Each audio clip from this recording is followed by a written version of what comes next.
Hey everyone, how goes it? Another cold open. You're listening to the China History Podcast, and I'm your host, Laszlo Montgomery. And this recording is being made in the final weeks of the Year of the Dragon. I have another good one for you. I'm happy to have with me Mr. Andrew Shaw. Andrew was formerly a BBC journalist, but chucked it all in to pursue his dream to learn to carve jade. He spent 2 years studying with respected Suzhou masters. Aside from being an author, Andrew's the only foreigner to be accepted as a master jade carver in China. And after perfecting his craft, Andrew Shaw opened his own workshop and gallery, and over the years he has established his name in the world of jade artistry. He has 2 books out concerning jade, Jade Life from 2019, and out now, A Jade Treasury, Ancient Legends, Modern Myths, Fascinating Stories, and Strange Facts Surrounding the Stone of Heaven. As we record this, I'm in Los Angeles, and Andrew is in the historic city of Wuhan in Hubei province. And I was able to cut a special deal with Andrew's publicist to invite him back on the CHP to discuss the history of jade in China. But for this episodio especial, we're going to be discussing his book that came out last year, and it's called Spoil. Andrew Shaw, welcome to the CHP. Hi, Laszlo. Glad to be here. Thank you for having me. The pleasure's all mine. Glad you could make it. Well, I came straight out and didn't bury the lead. I already let everyone know that you'll be back again to talk about the history and lore behind jade. And I hope a little bit about your life and how you hitched your spirit to this mineral. But this time we're going to be discussing the emotive subject of looted treasures and artifacts plundered from China's imperial palaces, private estates, museums, and right out of the ancient tombs that would be accidentally discovered. And you do a really nice deep dive on this subject in your monograph, Spoil. So in this time we have together, let's pull no punches and lay that smelly corpse from the colonial era back onto the autopsy table and pick through it one more time to look at the history behind these plundered treasures and cultural artifacts. So what better lead-in is there than the Camellia sinensis leaf, a botanical substance that ignited the Opium Wars and a concatenation of events that led to the Treaty Port era and frequent instances of looting of China's national treasures, and some may argue tea even led to the fall of the Qing dynasty. So can you give me a nice condensed but flavorful rundown on the rogues gallery of the worst looters in China between the Opium Wars and the Boxer Rebellion, and the role tea played in all this? Well, I suppose to start with, the role tea played in all this was that Britain had a dreadful balance of payments because they imported so much tea, millions of tons per year.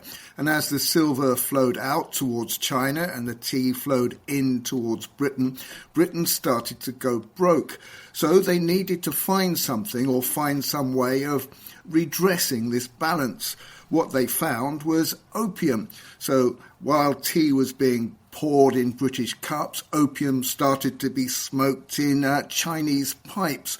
And this, of course, led to the First Opium War, which involved Britain and no other foreign nation. So I suppose the real rogues gallery started with the British, who invaded China in 1839 or 1840 and brought the Qing dynasty to its knees, forced them to accept more and more opium, and began the looting. So that's the role I think that tea has played in the rogues gallery or the looting of China. The first people to go into China and to start looting it were the British, mainly because they were drinking too much tea and it was costing the country a fortune. So we're always informed about looted treasures stolen from Chinese owners and transported back to Europe or America. What was actually stolen? What were the preferred artifacts? Well, it started off when in 1840, when the British went in, they didn't really have that much information about true Chinese treasures like the porcelains and the jades and the ceramics, etc. They were just after something they could melt down for profit. So in the first instance in the 1840s, the British really took as much gold and silver as they could. A few of the officers who were a bit more educated perhaps, started to take some of the jades and some of the ceramics. But it wasn't until later when they sacked the Summer Palace in 1860 and they began to see the beauty of the treasures in China that they really started to loot in earnest. And looting, of course, fell into two categories. There was the stuff that was going into museums and collections, like the beautiful jades, the ceramics, the scrolls, the paintings, etc., etc. But basically, even at this time, what they were doing was they were in it for profit. They were stealing things because they wanted to make money. So a lot of very beautiful objects that were made of gold and silver and precious gems were either broken up or melted down. A great example was an Australian officer attached to the British Army in 1860 who earned the nickname China Jim because he found a solid gold pagoda in the Summer Palace in one of the temples and sold it for what was the equivalent of £1 million today. There were just so many instances of the British, the French and many other people between 1840 and the Boxer Rebellion in 1900 who just stole things mainly for profit. You've probably heard, of course, about the dog. They even stole the dogs, of course. It's like from the Summer Palace, one British officer took a dog back to England, and every Pekingese in England is a descendant of that dog and a couple of others that were looted. They even called the dog Looty, so proud were they of looting at the time. The British and the French, they usually get top billing as far as the most egregious plunderers of Chinese cultural treasures. But what about the Russians and the Japanese? Why do they seem to get off so lightly? It's not just the Russians and the Japanese. I think a lot of people know about the role played by the British and the French in the Opium Wars, which led to the looting of the Summer Palace and the sacking and the burning down of the Summer Palace. But it wasn't just the Japanese and the Russians. It was virtually every European country and the United States of America and Australia who were involved in the looting. By the time of the Boxer Rebellion, there were 8 countries who'd sent armies into Beijing, occupied it, and then spent 4 or 5 months just systematically looting it. The Russians and the French, probably at that time, 1900, were the worst offenders. Some of the missionaries at the time were appalled at the things they were doing, and I hesitate to mention on a podcast which might be listened to by people of a sensitive nature or even children who are studying Chinese, the sort of things they got up to. But it beggars belief what the Russians and the French did. They were so brutal. The Japanese, of course, were there at the same time, and they were equally brutal, but respected for their bravery. The French, of course, on the other hand, were known for being the last to battle and the first to loot. Some of the things that happened that were done, especially by the French, Russians and Japanese, included they would surround a village, kill all the men, burn down the buildings, kill the children, rape the women and then kill them, then walk off with all the plunder. So there isn't anybody who comes out of it with a really good reputation. When we're talking about the 8 armies that went in there, we're talking Russia, Italian, French, German. The Germans were systematic plunderers. They were very efficient, as Germans always are. They were told by their Kaiser to loot and take everything they could in the way that Attila the Hun ravaged Europe in the ancient past. So we're talking about not just the 8 armies that went in, including the US Army, but we're talking about, at the time, there were people from every single European nation living in Beijing, and they all left with loot. If they didn't loot it themselves, they bought it from looters. And you get things like the British Indian Regiment setting themselves up in the Temple of Heaven, looting as much as they could, then sitting down, opening a market and selling it. The British, of course, were even a little bit more organised. As they did in 1860 in the Summer Palace, they had auctions held every Sunday in 1900 where everybody would turn up and they would come and bid for things. And there were just people from every walk of life, from every country, the Scandinavian countries, Norway, Sweden, Finland, every country you can think of that was a European power at the time had people in Beijing. And apart from the armies and the soldiers who looted, the ordinary citizens did as well. And I could get on to the diplomats as well.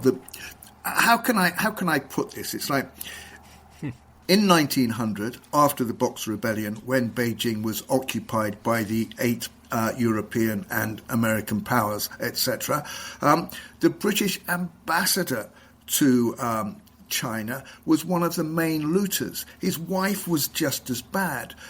Lady MacDonald, I think her name was, is quoted as saying she'd packed 89 suitcases and she'd hardly begun to pack, and they were all packed with looted treasure, with jades, with ceramics, with scrolls, with manuscripts, everything like that. So it wasn't just the soldiers who were doing this, it was diplomats and the missionaries as well. People might be surprised to learn that some of the most enthusiastic looters were the people from the church who'd come across and lived there for so many years. Gee, nobody looks good. Where are the most controversial of Chinese treasures? Which countries are holding, let's say, the most sensitive of ancient and imperial relics? Well, I think the most blatant example is the Chinese museum at Fontainebleau. In 1860, after the French had taken part in the sacking and looting of the Summer Palace, the officers returned to France and gave to the emperor's wife 300 or 400 artifacts they'd looted from the Summer Palace, including jade, gold, precious gems, all sorts of things, loads of porcelain, food dogs, many things. And the Empress decided to build a museum, which still exists. It's called the Chinese Museum, and it's at Fontainebleau in France. And there is no doubt that every one of those items, and there's more than 300, are loot from China. They were stolen, they were pillaged, they were looted. Nobody denies this. The French don't deny it. They've become quite quiet about it recently, but I'd say that's the most blatant example. But you can think of examples all over Europe. The National Museum of Scotland has a solid gold jug that was used by the emperor at the time to wash his hands before meals, and that's on display. And we have no doubt at all that it was looted from the Summer Palace, because one of the generals was given this as a gift by his officers during the looting, in thanks for the way he'd commanded the forces and invaded the Summer Palace. That's still there, and we'll find things every single place you can think of, even countries that didn't invade, even countries where perhaps there was no one there. An example is the Chester Beatty Library in Ireland, which was quite a backwater at the time, has got 10 jade books, some of which were definitely looted during the Boxer Rebellion and in 1860 during the Second Opium War. They've actually checked where they came from, and one of these books, of course, was looted by the ambassador Claude MacDonald, Sir Claude MacDonald, the British ambassador to China in 1900. There's examples in the Swedish National Museum, in the Norway's National Museum, the French National Museum, and who knows how many pieces are in St. Petersburg. One of the senior officers of the Russian army in 1900 during the Boxer Rebellion left with a suitcase and presented it to the Tsar. Perhaps some of those pieces are in the St. Petersburg Museum. What we've got at the moment is pieces from all over the world, pieces from China which are in museums and private collections all over the world, and very few people are checking up on where these are now. There's a very famous American scholar and another person in England who are investigating this, but it's a tortuous journey. An example I can give is they're now checking auction records from the 1860s and 70s, which is a very good way of finding out how many pieces have been stolen. And in the 1860s in England and France, there are auction records which talk about this piece was looted, that piece was looted. It says who sold them and who bought them. But trying to trace them now is a nightmare. 150 years later, they may be in different people's hands. And of course, those people who do have looted treasures, which do have provenance, are very reluctant to come forward and tell people they've got them. So, for example, if a piece does come up for auction or come up for sale in the West, there's an outcry in China, and it's quickly withdrawn from sale. As China has become more powerful and bigger and an economic superpower, people are starting to take notice and showing more attention and more care in what they sell. These treasures were things that are very precious to China, and they're very, very sensitive now about them being put up for auction. We hear about the Elgin marbles and the Rosetta Stone and the matter of restitution of looted treasures. So what's the holdup in returning some of these more famous treasures? Is it a matter of money, national dignity? Why does this drag out so slow? There is no international law which says these treasures should be returned. There are agreements and treaties between various countries, etc., and more of these things are voluntarily being given back. But there is no law that says they should be given back. And without a law, museums are reluctant to send them back to China. And in the case of British museums and French museums, it's enshrined in law that any national museum is not allowed to sell or give things back to wherever they came from. So that makes it extremely difficult. You mentioned the Elgin marbles, of course, and it was the 7th Lord Elgin who stole those or bought them for peanuts from Greece at the turn of the 18th century. And, of course, it was his son, the 8th Earl, who sacked and burnt down the Summer Palace. He said at the time that he wasn't a thief and he wasn't going to take anything from the palace. But strangely enough, when he died and his estate was put up for sale, 80 very valuable items from the Summer Palace happened to be in his collection. One wonders where he got those from. One thing I can say is that there's been rumblings for some time now that the Elgin marbles will soon be returned. And one of the reasons that the British Museum has been reluctant to send them back is because if they are given back, it opens the floodgates for every other country in the Third World or the developing world that has been looted and sacked by imperial forces from Europe and North America is going to start screaming and asking for their artifacts back as well. There's already been some success in asking for things back, but there's just so much that was looted, and in so many museums and private collections, it's going to take an awful long time, if it ever happens, if an international law is passed or agreement is reached before any of these things return.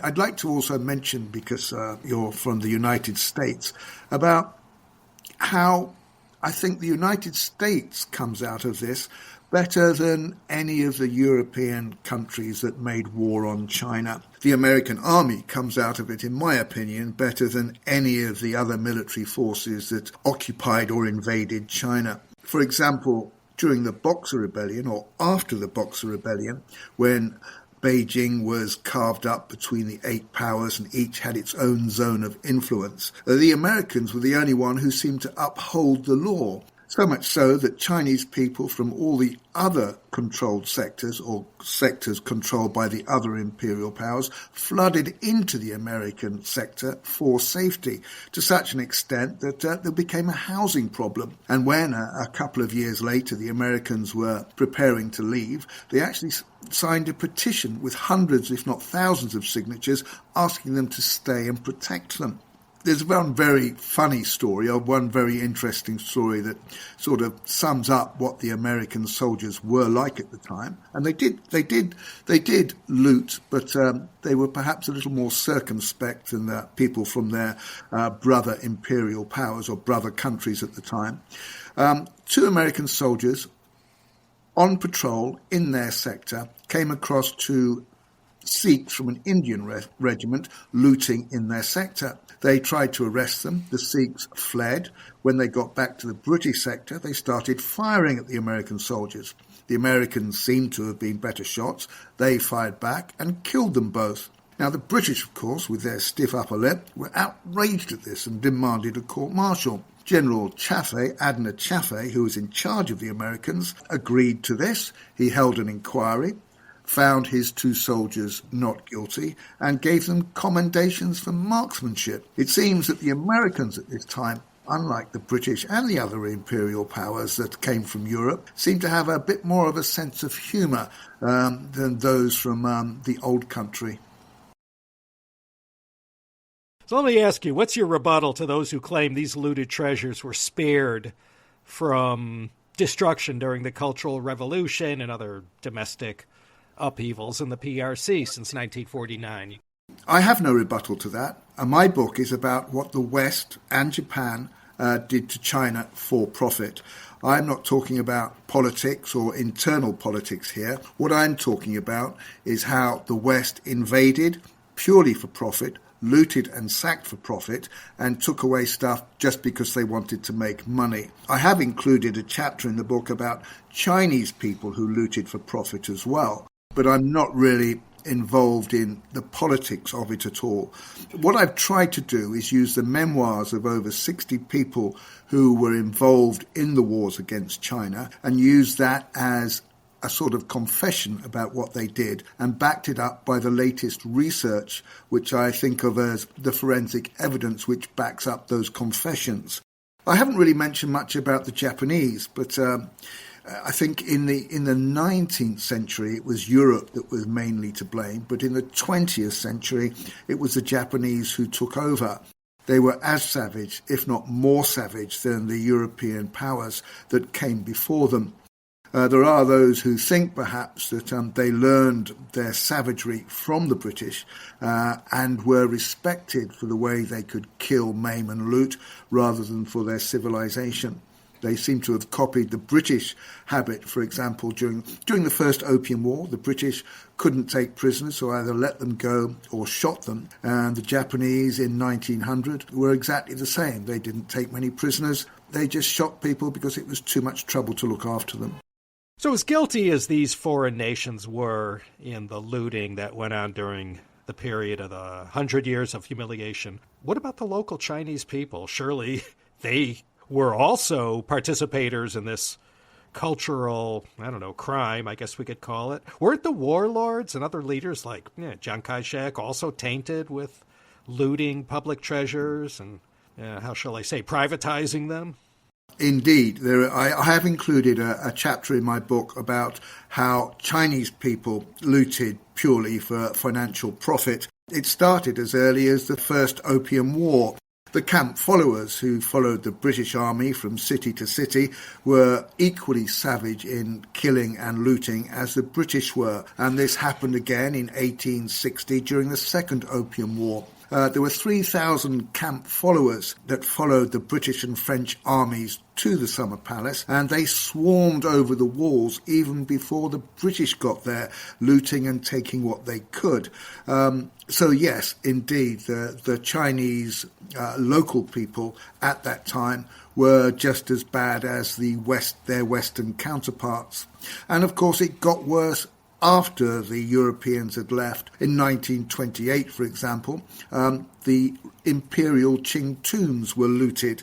The tombs of Qianlong and Cixi were smashed open and blown open with gunpowder and everything stolen from them. And there is significant evidence to believe that it was Chiang Kai-shek who was behind this. He didn't do it himself. It was another warlord who did it. But within a few weeks of the tombs being looted, his new bride was seen wearing some of Cixi's jewellery. There is some evidence as well that Chiang Kai-shek continued to sell off most of the imperial treasury when he took power in the late 1920s. His brother-in-law and his family are reported in some quarters, and there's some research to support this, to say that many of the thousands of crates of imperial treasures that used to be in the Palace Museum in Beijing never made it to Taiwan when he fled there after being defeated by the communists, but were sold off and are in museums and private collections around the world. So you said the American army,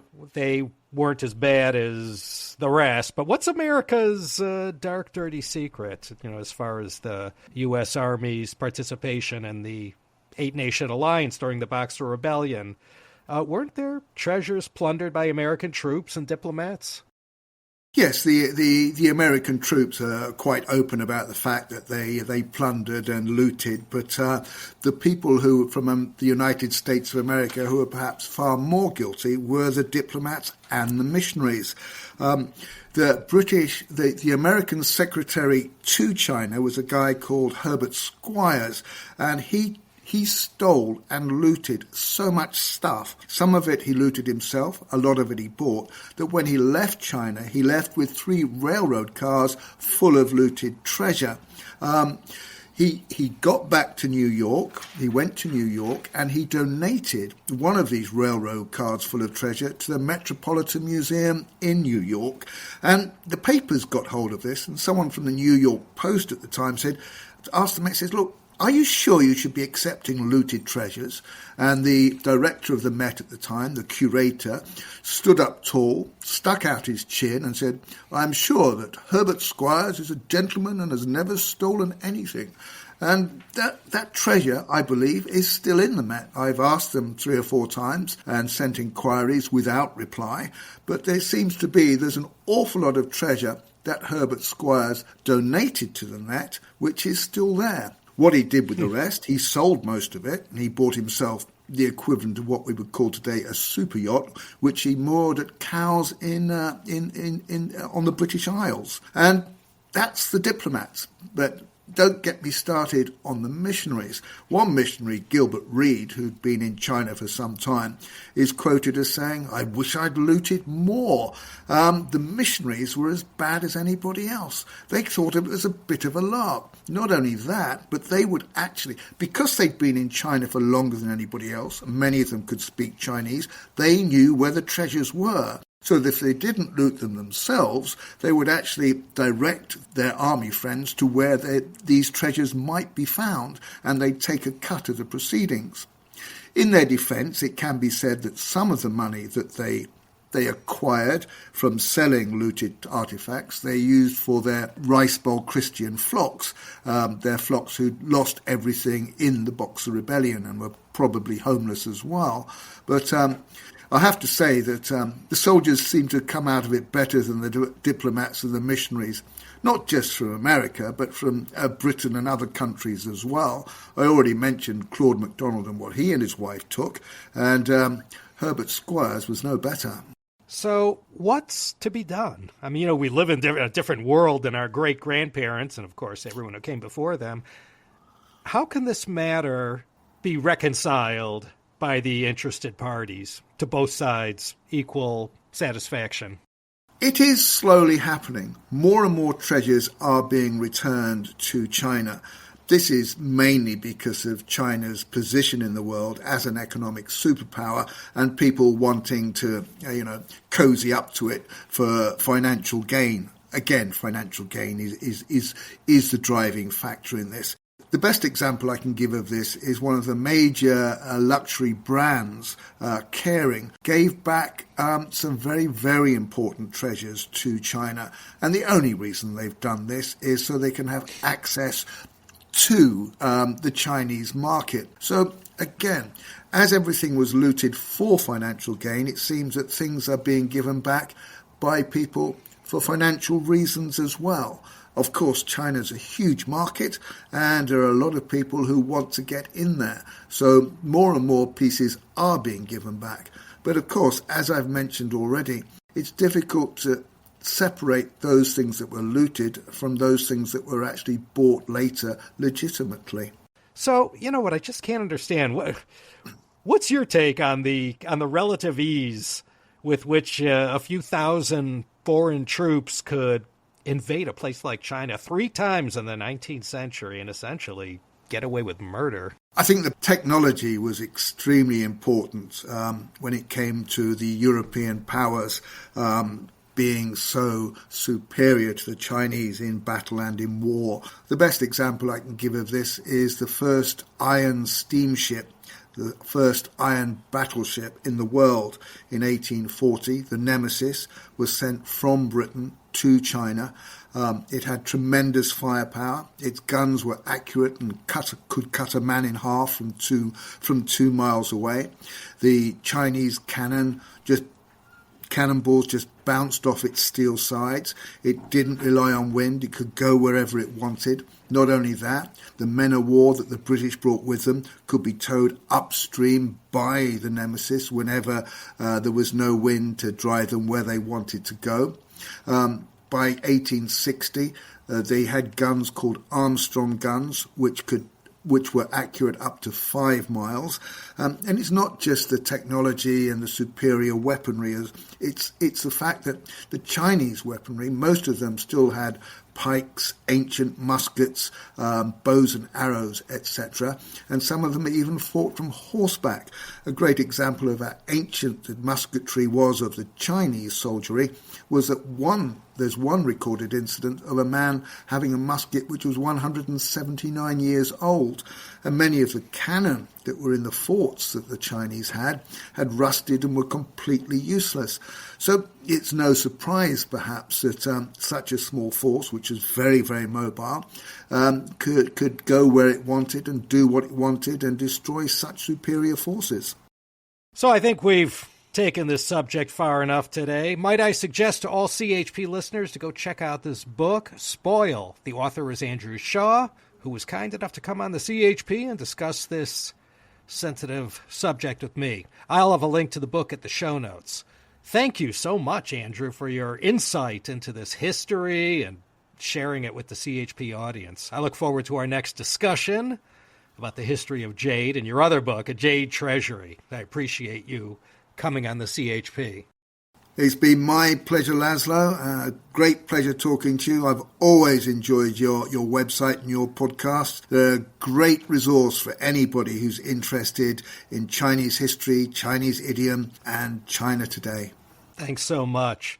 Well, this is Laszlo Montgomery signing off from a blustery and intensely windy day here in LA, California. We're international news. Fires are burning in a whole bunch of places, but nothing too close to your humble narrator's neighborhood. I have all my backyard cats hunkered down in the indoor cat bunker reserved for just these kinds of weather conditions. Thanks to all of you who checked in with me to see if I was okay. Okay, enough of me. I thank you all for listening, and I do hope you'll come back again next time for more Andrew Shaw and another exciting episode of the China History Podcast. O'Reilly! Check engine light on? Take the guesswork out of your check engine light with O'Reilly Veriscan. It's free and provides a report with solutions based on over 650 million vehicle scans verified by ASE-certified master technicians. And if you need help, we can recommend a shop for you. Ask for O'Reilly Veriscan today. O'Reilly Auto Parts.